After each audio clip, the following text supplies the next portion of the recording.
Hi everyone, I hope you're all doing well. I'm doing so good. Welcome back to the study room and welcome back to the second semester. I hope you are all ready and already, getting into it. So this video is about the reflection, of which it's the webinar that it's all about what we have discussed in the webinar, but then other people couldn't attend. I'm not sure if it was because of we used the Microsoft Teams. Others, it was connectivity issues, but then I thought it would be great for me to have a pre-recorded video and be able to post it on the socials. So, yeah, let's get into it. So, what we discussed there, and the attendees, we had most of them were tertiary students, and then obviously we do have the high school students. Yeah. So, about reflection, it's something that we all do, just that I believe that there are other things that really we should, like what we reflect on about, it should mainly be more like tailored to our, more like our current, maybe like our current issues or our current projects, what we're working on. Project is more like when you are a student, so obviously you do have to reflect on that, but then I do believe that everyone do reflect, just that is your reflection, are you learning from your reflection? Do you use your reflection as more like a learning process where you can get to experience what you have done, whether it's good or bad, because that's when you need to know where to improve. Yeah. So I wrote here that it's a learning from experience, and we evaluate the experience. So obviously what I reflect on about now, it's not the same as what I used to reflect on when I was a student. Hence, I'm saying that let your reflection be tailored to what you are busy on, especially when you are chasing something in life, Yeah, so you do need to reflect so that you can be able to mark whether, like, your progress, you can check that you're on track, you do what needs to be done, you are doing it excellently. Yeah. So it has to be done every chance you get. For me, when I started reflecting, when you do something, but then you're not really aware that you're doing it, you just know that you are more like identifying your mistakes, you are more like trying to figure out where you go, where you went wrong and all that. But then I was reflecting, and the time that I reflected mostly, it was when I go to bed. Believe you me, I'm not a master when it comes to reflecting or anything, but then I do become a master because I practice every day. And when you practice every day, you become perfect in something. So yeah, I might be contradicting myself there, but then there's no way you can reflect when you are not alone. You cannot reflect when your friend is around. You cannot reflect when you are with your family. Reflection is for you individually. If it has to do with your life, only one personally, then that's the reflection wouldn't be, you wouldn't have your guests, or you didn't have a company and then you simply reflect. No, the people that if you were to have someone around, it's maybe with a group of people that you're working with. It could be a group of students, it could be your colleagues. Then you reflect on something that you guys, all of you, have contributed to it, have worked towards the project or the program. So that's when you get to realize, because it was a collective thing for you to do, hence you are collectively reflecting. But then here, in this case, I'm speaking about one person, an individual that is to reflect, and you don't reflect. Okay, you can reflect maybe while you are entertaining something, when you're doing, but then there's nothing more like perfect when you're doing it, not multitasking. Don't multitask. So when you went through your day, your week, you reflect. I was reflecting every day, I was reflecting every week, I was reflecting every term, I was reflecting every semester. So you are aware that what you reflect on a daily basis, when you get to a week, you are now able to go to the past 5 days, because now it's more like you are wrapping up a week, and when you get to a month, now you are reflecting on the past 4 weeks, which now consists of a month. When you reflect on your term, kind of like here we are on the context of your studies. When you reflect on your term, meaning that you are reflecting on your 3 months of your first term, you know, like how have you been performing, how was your engagement with the lectures and all that. I'm going to just take you through of like what I was like mostly reflecting on, what I was just critical more regularly. So when you get to a second semester, at the end of semester, you are now reflecting on the 2 terms. You see how sequential it is in order, the way it's been done. You might not recognize it, but then when I come to also just reflect on what I have been reflecting on, I'm realizing that I was doing it every day. I was doing it every week, I was doing it every month, I was doing it every term, I was doing it every semester, and I was doing it in a year. In a year now, it's just when I go through the entire year and I see that this is how it was. And you get to decide how are you now going to behave yourself in the next year. You know, we say, okay, I can just keep up at this one. You say, you know, I don't really wish to be this person next year, this person who does this. No, it doesn't really promote who I want to become or who I am, you know. Yeah. So going back to what you have done, yeah, you are able to identify your strengths and weaknesses and you work on them accordingly. You define what needs to be improved. You also define what needs to be stopped from being done, what I have just said. You cannot wait for the end of the term or semester to reflect. Today's reflection. So what I'm going to I'm going to try by all means to just stick on, you know, the student or academic context. So when you reflect, as we were reflecting now on our first semester going into the second semester, it shouldn't be your first reflection. It should count as hundreds of the reflections that you have had since the beginning of the year. Only the year. It should already reflect to the hundreds. Your bucket needs to be this full. So in reflection, I believe that you create value. You imagine like how valuable your days are. So when I wrote this, please, this is all what I am, what my point of view, my perspective about reflection. So I will tell you if I took anything from Google. So it does create value, because when I was reflecting, when I was in my bed, I'm like, today the lecture asked me, you know, like when you are just this bright person, no, even if you don't have to like, yeah, okay, let me just put it that way and leave it like that. When you're this bright person, you are confident. I'm confident even if I don't know like what is being spoken about, I'm still confident. I'm confident even though I don't know what I'm doing, but I remain confident in it. And I'm willing to look like a stupid because that's how I'm going to learn. So when I was in my room and I'm like, no man, today the lecture asked me something, but then I was not able to articulate much. So this means that I lack an understanding or I lack knowledge in this area. And you know, now you are able to identify that, okay, this is where you are not good, this is where, you know, so that's how I was just doing it. So what I was mainly reflecting on was my study pattern. Is it best?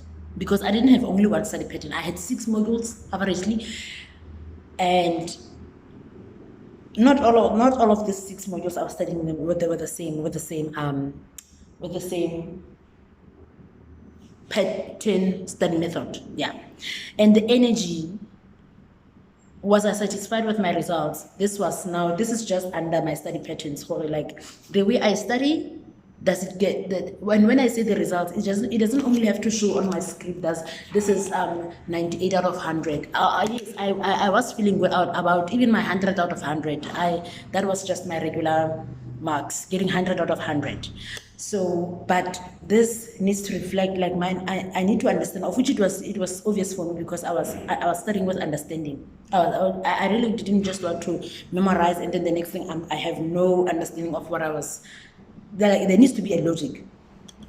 So that's how my reflection was going on. And the class interaction, am I active? Am I engaging? Am I responsive? Am I helpful? Because I really want to be helpful to other people. And when I come to think or reflect on this, I was active, I was engaging, whether I was sure or not of what was being taught or what was being asked.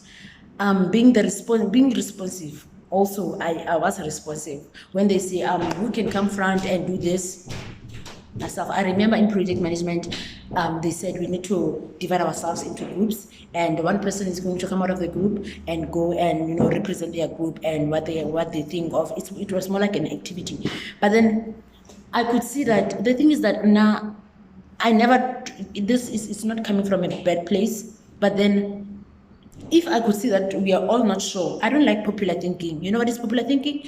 When we all assume that, like you say, okay, like so many people think that this is right, and then you say, okay, it's right, just because a large number of people think that it is right. This is how it's like, no, we can't all be wrong. So this is true. It should be. So it's more like now we are confused. So I can't. I'm not signing up for that.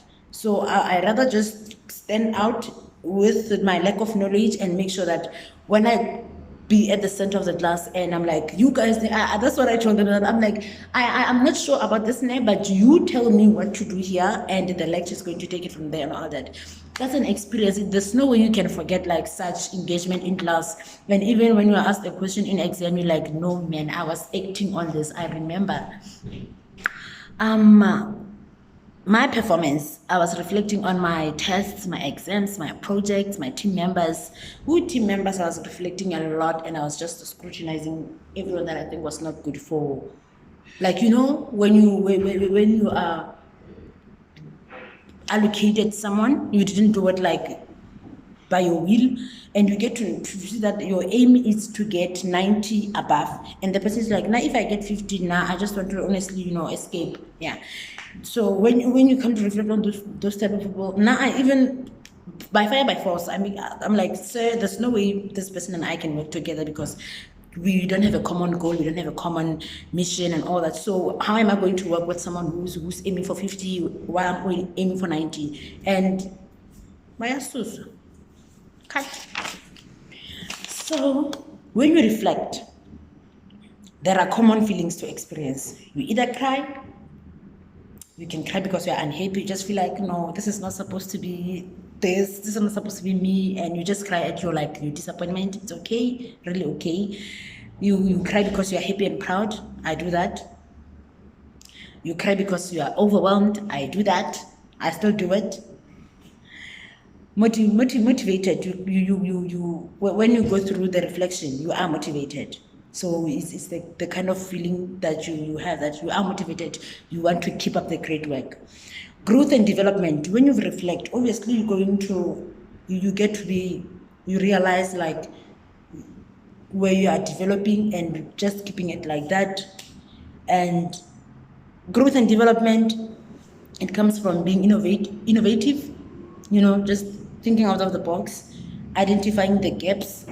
You see, all these things that I wrote here is because of what really transpired when I was reflecting. I became a mentor, I became a tutor, and I was able to identify gaps that, no man, this is what, it was always my pleasure to step in after the lecture stepped out, because I knew that I'm going to, they always say that, I'm not sure if you know, they say that your peer can help better than maybe a lecture, you know, because it was all the time you explained it so well and all that. So that's where I realized the gap and I stepped in. Good and bad, that's a good reflection, bad reflection. My time is going. When you have a good reflection, it needs to inspire you. It's supposed to inspire you, motivate you, make you feel powerful and unstoppable. I do feel powerful even now as you speak, and I feel unstoppable. Not everything that you have to do have to make sense to someone. So when you reflect, you know that you are certain about this. Even if you're not certain, not all the time, you don't have to be certain. Ambiguity, I'm so ambiguous, and it still works. It works best. It needs to push you to do more and be more, make you want to be recognized. I value recognition. And when I was busy studying behind the closed doors and all that, I didn't go out now this is what I have studied. When I get my 100, this is my script, guys. I got 100, but there was time where there was recognition, you know. And when I least expected it, the call that I received November 2018, that I have been nominated to go to Germany and all that. That was recognition. So like everything, honestly, the puzzle, it all comes together when you really know who you are, what you're doing, what are your flaws, what are your weaknesses and strengths. Life gets better. You even experience less anxiety. Anxiety, it's there, yes, we do experience it. This year, like I experienced it, but then it goes with growth. When you grow and develop, you would get exposed to other emotions that you never experienced before. A good reflector doesn't blame anyone. I used to, like, when we say the lectures are unfair, how can they announce that we have the test in the next 3 days when they didn't do it? But the bottom line is that we're still gonna write the test, whether we do what. And so it's just really better to just, if you cry, you drink water, you study, you cross night. When you cross, you have to, like, 8 hours sleeping, don't. You don't know, your life continues to be hectic as it goes every day. So it's about 8 hours sleep. You might need to just review on that. So you don't have to blame anyone. You know that at the end of the day, you are the one who's going to write an exam and all that. So that's when I learned to not to really blame, because a life is unfair itself, is it? As collab. Bad reflection is a state of shame or disgrace. That's what Google says. I quote, yeah. So I say that it's when we are not moved by anything, like we put, you are just not moved by anything. You are not working on anything. Yeah. You see, it needs to, like, you reflection is more like you are building into something to become big. Yeah, you just have to more like maintain the consistency. You are thinking small. You are limited in your thinking and even your mission. You think that what you are doing is already best. You think that, when I was in my boarding school, there was a friend of mine, like, now when it's whether you don't even like care at what stage were you, because it's better to, if like the time is up, it's better to just, that's what they say, wrap up. You wrap up and you don't just leave it where it was, like cut and you're like done, time is over. No. That's what I'm saying. It's when you think that you have been here for 3 hours, you can be there for 6 hours but still not be productive and effective. So guys, this was a very good video for me, has it never been. And yeah, no, I've spoken about this. Okay, we have now close to 20 minutes video, but I really hope you do enjoy it. Please don't forget to like the videos, make sure that you have subscribed, and if you want to register to be on the study room, WhatsApp me. Call? No, you can WhatsApp, because that's how eventually going to start. So please do share, invite others. Here, Homonati, guys, Homonati. I receive amazing news. People are getting distinctions. It makes me feel so better every day. So I'm going to start my day now. I came very early to the office today because I wanted to do this first. I'm gonna have a very quiet a day. Can you see my hairstyle? Can you see my hairstyle, guys? I feel so good about it. It's for the first time in my 23 years of age doing this hairstyle. Can you see it? I love you so much. I care about you guys. Please take care of yourselves and study hard. This semester is very short.